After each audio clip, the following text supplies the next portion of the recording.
بسم اللہ الرحمن الرحیم نحمدہ ونصلی علی رسول الکریم۔ نواقص وضو کا بیان۔ والدم والقیح والصدید اذا خرج من البدن فتجاوز الى موضع يلحقه حکم التطہیر والقیح اذا كان ملء الفم، اور خون، پیپ اور کچے لہو جب کہ بدن سے نکلے اور بہہ جائے ایسے مقام کی طرف جس کو پاک کرنے کا حکم لاگو ہو، اور قیح جب کہ ہو منہ بھر کر۔ تو نواقص وضو میں یہ بھی ہے کہ زندہ انسان کے بدن سے خون، پیپ وغیرہ نکلے، پھر ظاہر ہو کر ایسے مقام کی طرف تجاوز کر جائے جس کو وضو یا غسل میں پاک کرنے کا حکم ہے۔ تو خروج سے مراد صرف نجاست کا ظاہر ہونا کافی نہیں ہے، بلکہ سیلان شرط ہے، سیلان۔ اور نواقص وضو میں منہ بھر کے قیح ہے، اور منہ بھر کے قیح وہ ہے جس کو بغیر مشقت اور کلفت کے روکا نہ جا سکے۔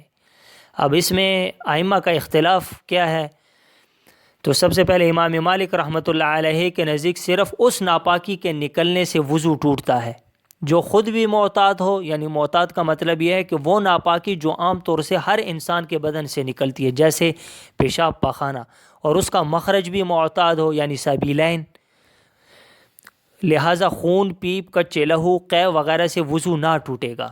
تو یہ امام مالک رحمۃ اللہ علیہ کے نزدیک ہے کہ خون، پیپ اور کچے لہو اور قیح وغیرہ سے وضو نہ ٹوٹے گا۔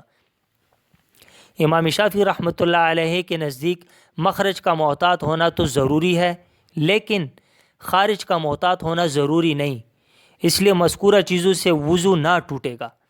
اب خون کے ناقص سے وضو نہ ہونے پر ان کے پاس دلیل کیا ہے؟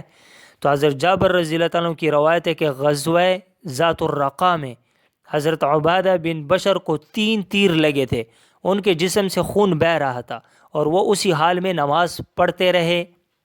تو اس واقعے سے معلوم ہوتا ہے کہ خون ناقص وضو نہیں ہے۔ تو ہم جواب میں یہ کہتے ہیں کہ در حقیقت حضرت عباد رضی اللہ تعالیٰ عنہ نماز اور تلاوت قرآن کی لذت میں اس قدر مستغرق تھے کہ انہیں خون نکلنے کی خبر ہی نہ ہوئی۔ آپ پر غلبہ حال اور استغراق کی کیفیت تھی جس سے کوئی فقہی مسئلہ مستنبط نہیں کیا جا سکتا۔ تو دوسرا جواب یہ ہے کہ یہ فعل صحابی ہے، ممکن ہے کہ ان کا یہی مذہب ہو۔ اب تیسرا جواب یہ ہے کہ صحابی رسول کا یہ جزئی واقعہ احادیث صحیحہ صریحہ کا مقابل نہیں ہو سکتا۔ اچھا، اب اگلا موضوع ہے کہ قیح کے ناقص وضو نہ ہونے پر استدلال۔ قیح کے ناقص وضو نہ ہونے پر استدلال۔ اس روایت میں ہے انہ اقا فلم یتودع، حضور صلی اللہ علیہ وسلم کو قیح ہوئی لیکن آپ صلی اللہ علیہ وسلم نے وضو نہ کی۔ تو احناف جواب میں یہ پیش کرتے ہیں کہ آپ کی پیش کردہ روایت قیح قلیل پر محمول ہے۔ اچھا، اب اس میں دوسرا مذہب کیا ہے؟ تو امام ابو حنیفہ رحمۃ اللہ علیہ، امام ابو یوسف رحمۃ اللہ علیہ، امام محمد اور امام احمد بن حنبل رحمۃ اللہ علیہ کے نزدیک کوئی بھی نجاست جسم کے کسی بھی حصے سے خارج ہو وہ ناقص وضو ہے، خواہ خروج نجاست عادتاً ہو یا خواہ وہ بیماری کی وجہ سے ہو، لہٰذا دم سائل اور منہ بھر کے قیح ناقص وضو میں سے ہے۔ دم سائل کے ناقص وضو ہونے پر دلیل کیا ہے؟ تو حضور صلی اللہ علیہ وسلم کا فرمان ہے لیس فی القطرۃ ولا فی القطرتین من الدم وضوءا الا ان یکون دما سائلا، خون کے ایک قطرے اور 2 قطروں میں وضو واجب نہیں ہوتا مگر یہ کہ خون بہنے والا ہو۔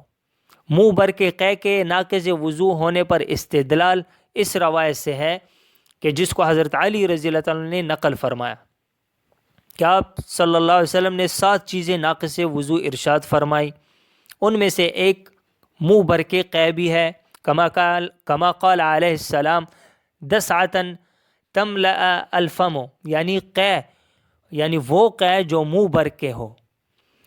تو یہ یہاں تک مکمل ہوا۔ انشاءاللہ مزید پھر نوم کے ناقص وضو ہونے کے بارے میں پڑھیں گے انشاءاللہ۔